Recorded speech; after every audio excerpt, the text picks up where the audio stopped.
27 فوریه در پنجمین سالگرد کشتار پیشوای مخالفین حکومت روسیه، شهر پراگ میدانی نزد سفارت روسیه را میدان بوریس نمسوف نام گذاشت. من خیلی خوشحالم زیرا تشبث شهروندان که در دوام 4 سال گذشته پیدا شده بود تطبیق می شود.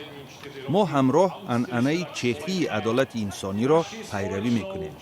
قضیه بوریس نمسوف شهادت آن است که حقوق بشر همچون تحفه به دست نمی آید و برای رسیدن به آن باید تلاش کنیم.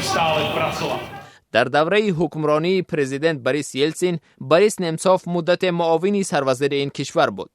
بعد او با مبارزه با فساد برخاسته به منقد اشدی حکومت روسیه و پرزیدنت ولادیمیر پوتین تبدیل یافت.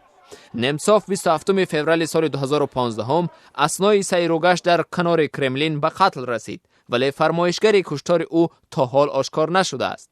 سال 2018 شهرداری واشنگتن میدان کنار سفارت روسیه در پایتخت ایالات متحده آمریکا را میدان بوریس نمسوف نامیده بود. در پایتخت لیتوا شهر ویلنیوس هم میدان را به نام بوریس نمسوف یاد می‌کنند. گروه‌های حامی حقوق بشر از روسیه طلب دارند که فرمایشگر کشتار نمسوف را به جوابگری کشد.